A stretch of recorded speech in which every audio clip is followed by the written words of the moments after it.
রক্ত মূল্য, জীবন মূল্য, জেল মূল্য, যত মূল্য দিতে হয় ফ্যাসিবাদকে আর আমরা ফিরে আসতে দিব না ইনশাআল্লাহ। যাদের নিজেদের নেতা কর্মীদের হাতে নিজেদের নেতা কর্মীরাই নিরাপদ নয়, তারা 18 কোটি মানুষের নিরাপত্তা দিতে পারবে না।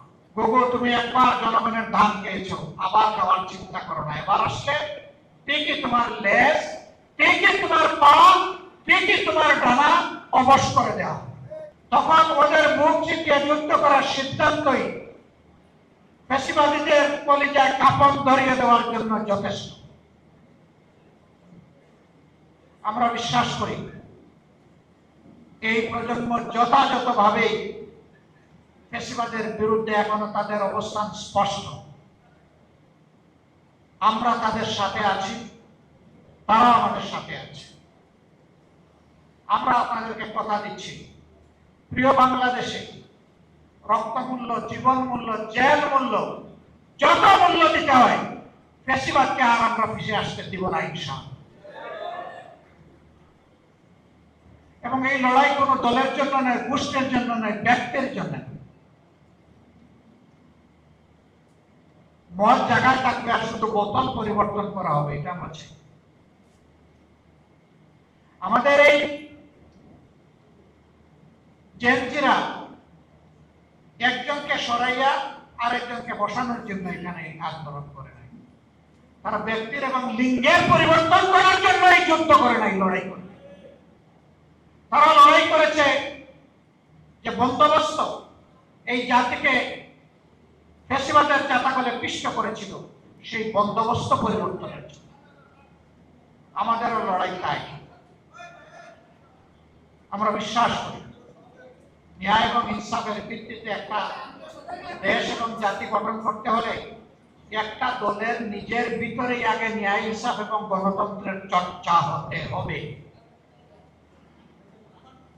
যারা নিজের দলের মধ্যে গণতন্ত্রের চর্চা করতে পারে না, যাদের নিজেদের নেতা কর্মীদের হাতে নিজেদের নেতা কর্মীরাই নিরাপদ নয়, তারা 18 কোটি মানুষের নিরাপত্তা দিতে পারবে না। তারা জনগণকে গণতন্ত্র উপহার দিতে পারবে না।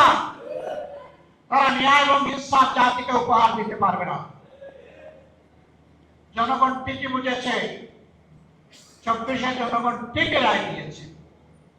হয়তো প্রশ্ন করতে পারেন, রায় যদি আপনারা পেয়ে থাকেন তাইলে সরকার গঠন করতে পারলেন না কেন?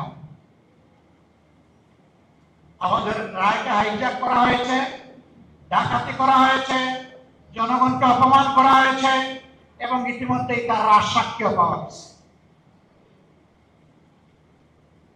হ্যাঁ, গুগু বারবার আসে ধান খেয়ে চলে যেতে, কিন্তু কপাল যখন মন্দ তখন কিন্তু জালে বেঁধে যায়। গুগু, তুমি একবার জনগণের ধান খেয়েছো, আবার খাওয়ার চিন্তা করো না। এবার আসলে ঠিকই তোমার লেজ, ঠিকই তোমার পা, ঠিকই তোমার ডানা অবশ করে দেওয়া।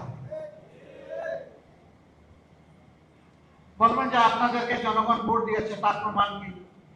70% জনগণ হার পক্ষে ভোট দিয়েছে, এটাই তার প্রমাণ। আমরা হার পক্ষে ছিলাম, আমরা হার পক্ষে আছি। আমরা জনগণের সুপ্রিম উইলে আমরা সম্মান দেখিয়েছি, আমরা দেখিয়ে যাব। এই সংসদ মানুক আর না মানুক, গণভোটের রায় আমরা বাস্তবায়ন করবো, আদায় করে থাকবো।